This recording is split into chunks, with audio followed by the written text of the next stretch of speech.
कृष्ण तुम यहाँ बैठे हो, कब से तुम्हें समस्त वृंदावन में ढूंढ रही हूँ मैं। क्यों ढूंढ रही हो किंतु? जब राधा यही बात भूल गई है तो कृष्ण छिपेगा तो कहाँ छिपेगा? यमुना तट पर राधा कृष्ण का वो प्रिय स्थान। यदि यही बात राधा भूल गई है तो कृष्ण को ढूंढने की आवश्यकता ही क्या है? जाओ ना।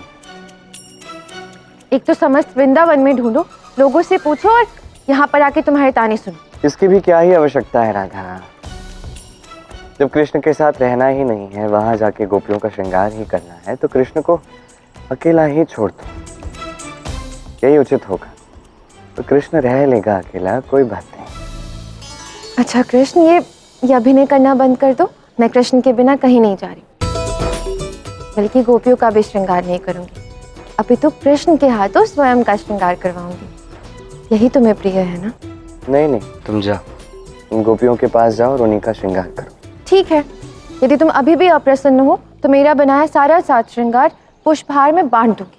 ना स्वयं धारण करूंगी और ना ही किसी को प्रयोग करने दूंगी।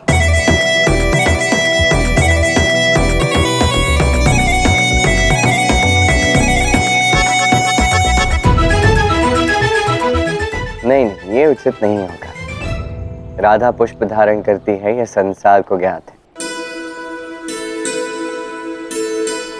अब यदि राधा पुष्पों का हार बनाए और उसे सब में बांटना पड़े तो ऐसा मैं नहीं होने दूं। मैं स्वयं तुम्हारा श्रृंगार करूंगा। मुझे बस इस बात का बुरा लग रहा था कि गोपियों के प्रेम के कारण कहीं तुम कृष्ण को तो नहीं भूल गए। जिस दिन राधा कृष्ण को भूलेगी वो क्षण संसार का अंतिम क्षण होगा। अब वो पत्र ला दो, वो मालाएं ला दो जो तुमने गोपियों के लिए बनाई है, मैं उन तक पहुंचा देता। किंतु आओ, उससे पूर्व तुम्हारा श्रृंगार कर दो।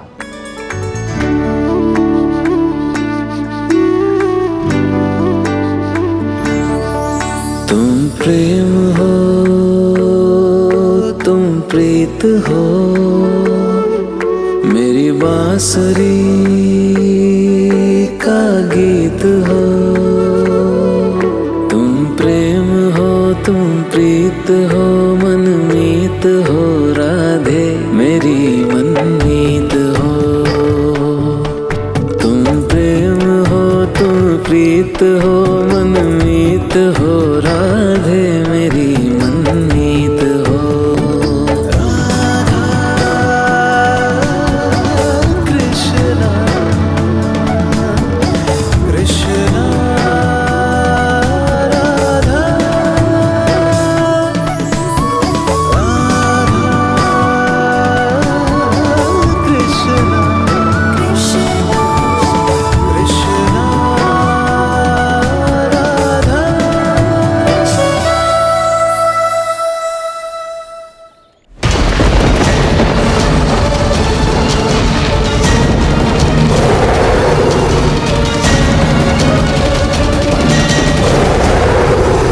धनुर्युद्ध आरंभ हो।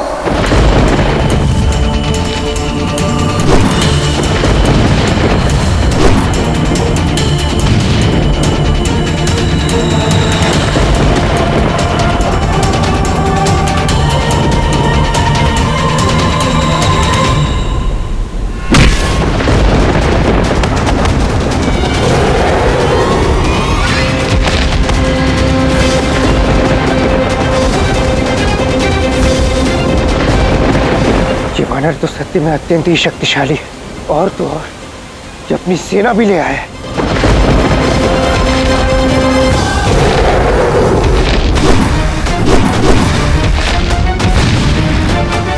बलराम, मुझसे लड़ने का कोई लाभ नहीं, मुझसे जीतना असंभव है, परंतु एक अवसर देता हूँ तुम्हें। मुझे गोपियां दे दो, अन्यथा द्वारका का अंत निश्चित है। एक कन्या के सम्मान के लिए तो द्वारका का प्रत्येक योद्धा अपने प्राण न्यौछावर कर देगा। तुम तो अनेक गोपियों की बात कर रहे हो दोस्त। जैसी तुम्हारी इच्छा बलराम, अब विध्वंस होगा, उसके पश्चात ही गोपियां हरूंगा मैं। महारानी रुक्मणी की जय हो। सांब की सेना युद्धस्थल में पराजित हो गई है। वो दानव अत्यंत शक्तिशाली है। गोपियों, तुम सब चलो मेरे साथ। कहाँ? कुछ अत्यंत महत्वपूर्ण है, चलो आओ।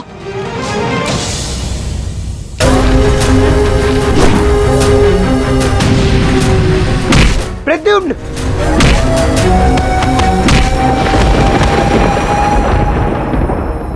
शीघ्र चलो।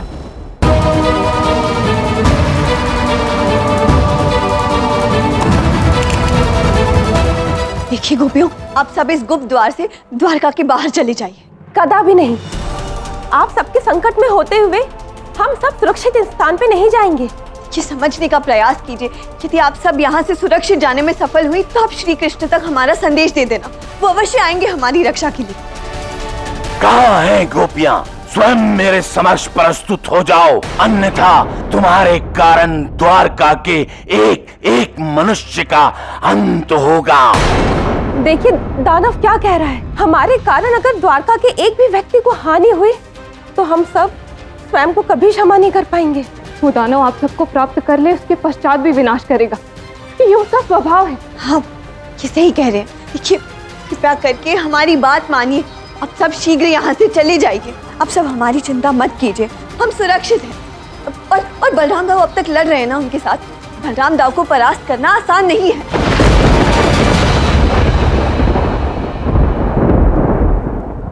तुम सभी पीछे हट जाओ, अब इस असुर से मैं अकेले ही लड़ूंगा।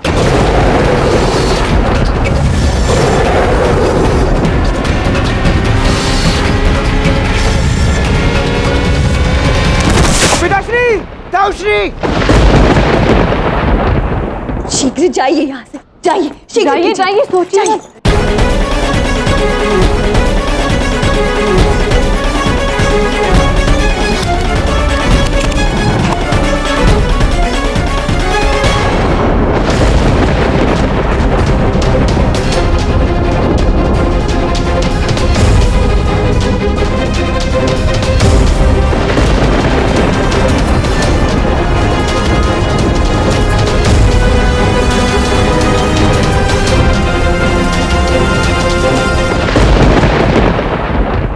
दाऊश्री, पिताश्री, चलो उठाओ।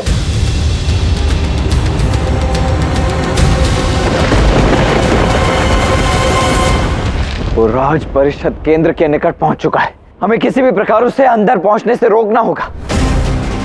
अपनी समस्त शक्ति का प्रयोग करके रोको उसे इसी क्षण।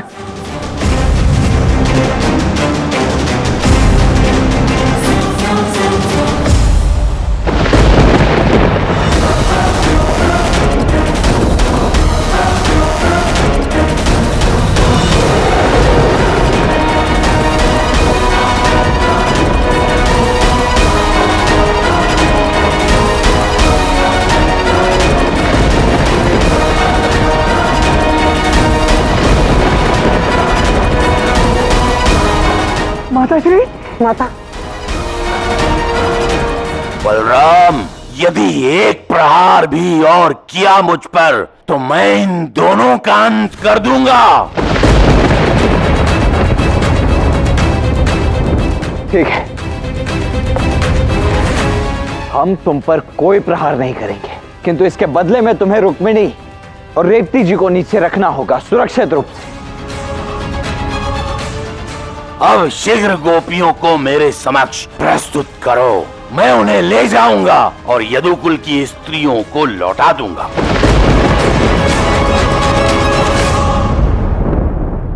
ये कैसा धर्म संकट है।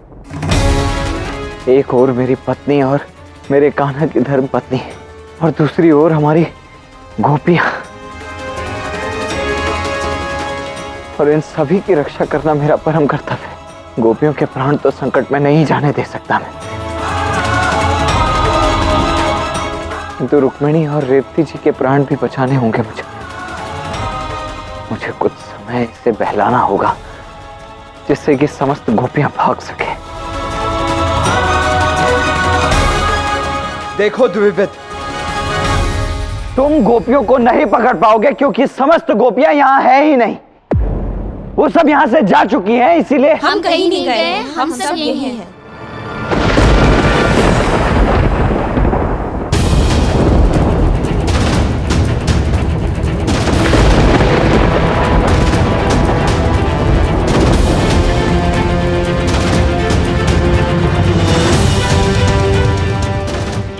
बताइए आप सब गोपियों। हाँ गोपियों, तुम सब यहाँ क्या कर रही हो? आप सब हमारे कारण यहाँ संकट में हो और आप चाहते हो कि हम यहाँ से चले जाएं? द्वित दानव, हम तुम्हारे साथ चलने को सच है। नहीं गोपियों, तुम सभी गुप्त मार्ग की ओर लौट जाओ। मैं इस दानव को रोकता हूँ किसी प्रकार लड़कर। देखो, हमें हमारे कर्तव्य को निभाने दो। लौट जाओ इस समय। तुम सभी कृष्ण की गोपियां हो, तुम्हारे प्राण संकट में नहीं जा सकते। कृष्ण की गोपियों का धर्म है कृष्ण के परिवार की रक्षा करना। इसीलिए हम सब ने निर्णय किया है कि हम सब इस दानव के साथ जाएंगे। अद्भुत प्रेम है तुम सबके बीच में। ये देखकर मेरा विश्वास और दृढ़ हो गया है कि ये कृष्ण गोपियों को छुड़ाने आएगा और मेरे हाथों मृत्यु को प्राप्त होगा।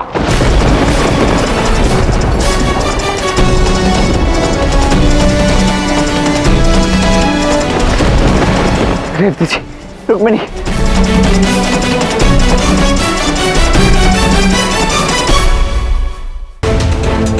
जाओ।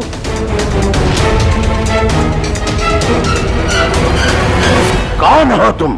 किसका संदेश लाए हो? राधा कृष्ण का संदेश है गोपियों के लिए।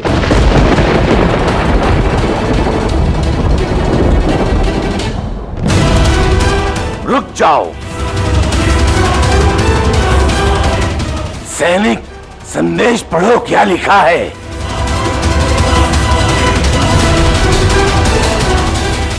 पुष्पहार भेजे हैं और कहा है कि राधा कृष्ण उनका स्मरण कर रहे हैं। कृष्ण हमारा स्मरण कर रहे हैं। मैं कृष्ण को संदेश भेजूंगा और यहाँ बुलाऊंगा। सैनिकों, प्रमाण के लिए कृष्ण को गोपियों के आभूषण भी संदेश के साथ भेज दो। ले जाओ इसे कि यदि कृष्ण को गोपियां प्रिय हैं तो यहां आए और मुझसे रक्षा करे उनकी।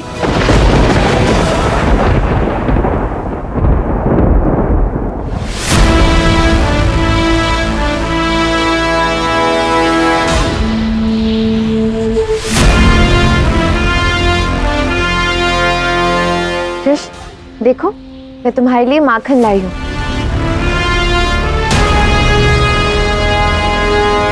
क्या हुआ? किसका संदेश है? मार्ग है ये धर्म का,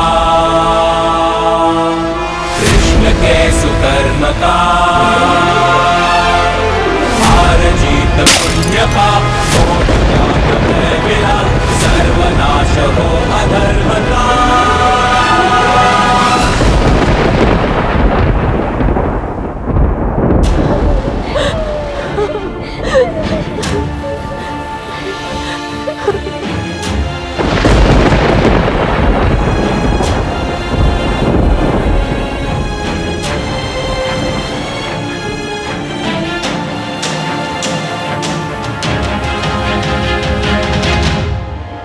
क्रंदन क्या कर रही हो गोपियों? भयभीत क्यों हो? अब तुमने तो शौर्य और त्याग से उस कृष्ण के परिवार की रक्षा की है, स्वयं को मेरे अधीन किया है। क्योंकि हमें विश्वास है कृष्ण हमारी रक्षा करने अवश्य आएगा। यही तो मैं चाहता हूं कि तुम कृष्ण को पुकारो। कृष्ण तुम्हारी रक्षा के लिए आए और पीछे से मैं उस विशेष गोपी राधा को भी बंदी बना लूं। तब गोपियां, राधा सब मेरी बंदी होंगी, उनके प्राण मेरी मुट्ठी में होंगे और फिर कृष्ण का अंत होगा। पुकारो अपने कृष्ण को सहायता के लिए गोपियों, पुकारो। कदापि नहीं, तुम्हारी ये योजना हम कभी सफल नहीं होने देंगे। हम कभी कृष्ण को नहीं पुकारेंगे, चाहे हमारे प्राण ही क्यों ना चले जाए। तुम राधा का कभी हरण नहीं कर पाओगे। हमारे प्राणों से अधिक है प्रिय हमें कृष्ण। यदि तुम हमारे प्राण लेना चाहते हो तो ले जाओ, पर हम अपने कारण कृष्ण को संकट में नहीं डालेंगे। जब मृत्यु नेत्रों के समक्ष प्रस्तुत होती है तो सारा शौर्य समाप्त हो जाता है। बंद करो इन्हें गुफा में तब तक जब तक ये स्वयं मृत्यु के भय से कृष्ण को ना पुकारें।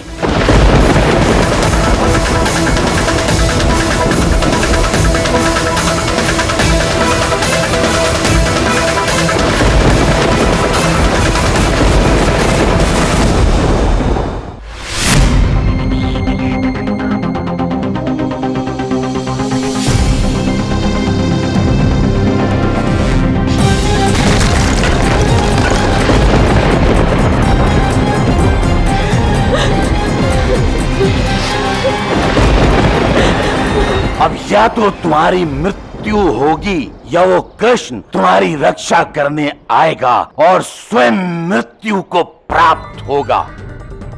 सैनिकों, कृष्ण तक समाचार पहुंच ही चुका होगा कि गोपियां मेरे पास हैं। वो उन्हें बचाने अवश्य आएगा। तुम राधा कृष्ण का पीछा करो। जैसे ही कृष्ण राधा का साथ छोड़ यहाँ आए, तुम राधा को बंदी बनाकर यहाँ ले आओ।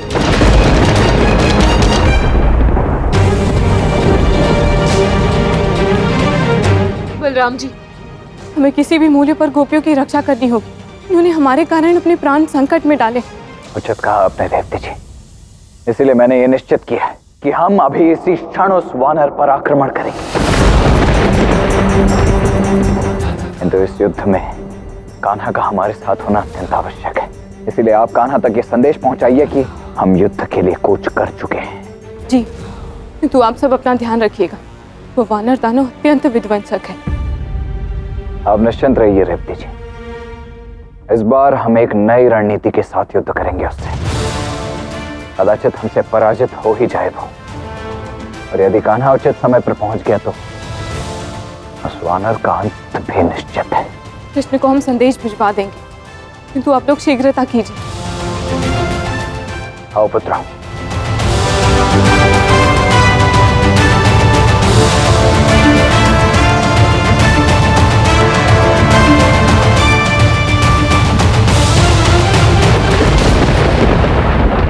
कान्हा, वो वानर दानव बलराम यदुकुल के वीर और द्वारका की सारी सेना को परास्त कर गोपियों को लेकर गया है। तो क्या अकेले उससे लड़ने जाएगा? देख, तेरे बाबा भी यहाँ नहीं है, दूसरे गांव गए। तू मत जा लल्ला, तू मत जा। मैया, यही मेरा कर्तव्य है, मुझे जाना ही होगा। परंतु लल्ला, तेरे प्राण संकट में आ जाएंगे। नहीं, मेरे प्राण कब संकट में नहीं थे मैया। जब मैं एक नन्हा सा बालक था तो कंस मामा ने कितने असुर भेजे थे मुझे मारने के लिए।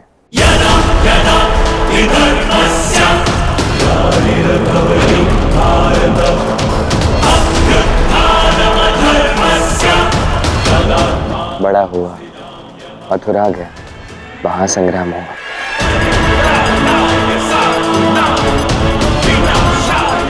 तत्पश्चात अनेक युद्ध हुए, अनेक संग्राम हुए, महाभारत का महायुद्ध हुआ।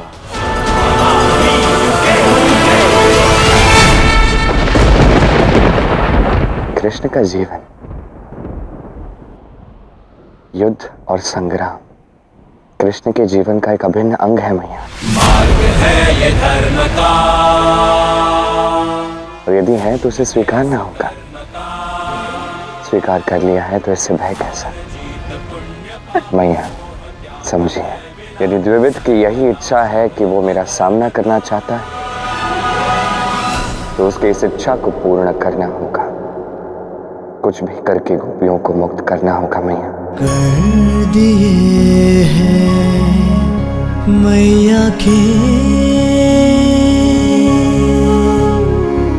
चरणों में अर्पण, एक लाडले ने हृदय प्राण मन।